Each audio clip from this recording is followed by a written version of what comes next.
चलो जरा तसव्वुर करो, मैं अली हूं और आज चीजें बहुत दिलचस्प होने वाली हैं। मेरे सबसे अच्छे दोस्त ज़ैनब, अमर और हना मुझे शहर के किनारे पर एक पुरानी खड़खड़ाती हवेली में घसीट कर ले गए। शुरू में सिर्फ धोल और मकड़ी के जाले ही नजर आए,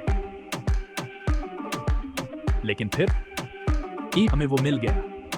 किताबों की अलमारी के पीछे एक छोटा सा छुपा हुआ दरवाजा। सांस रोके और दिल धड़कते हुए हमने इसे धकेल कर खोला।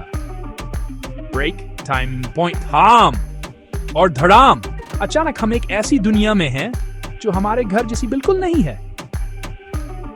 आसमान किसी पेंटिंग की तरह चमकता है, दरख्त गाते हैं और जमीन भी हमारे पैरों तले जिंदा महसूस होती है।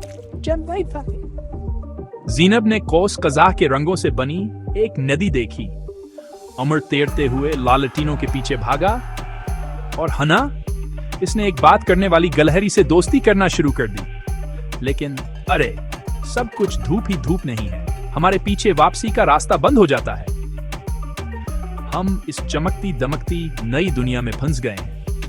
हमें यकीन नहीं है कि ये हैरत अंगेज चीजों से भरी है या छुपे हुए खतरात से। क्या हम अपने घर का रास्ता तलाश करते हैं, या हम तलाश करते हैं और देखते हैं कि हम कौन सा जादू खोल सकते हैं।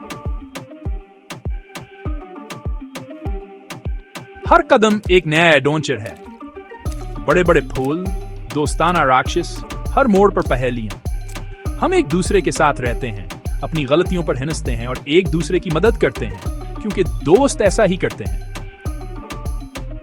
तो क्या ये खफिया दुनिया हमें खुशी देगी या ये हमारी हिम्मत आजमाएगी? इसका पता लगाने का सिर्फ एक ही तरीका है।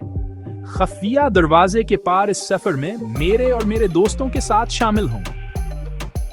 अगर आपको अच्छा एडवेंचर पसंद है तो लाइक करें और इस कहानी को अपने घर वालों के साथ शेयर करें।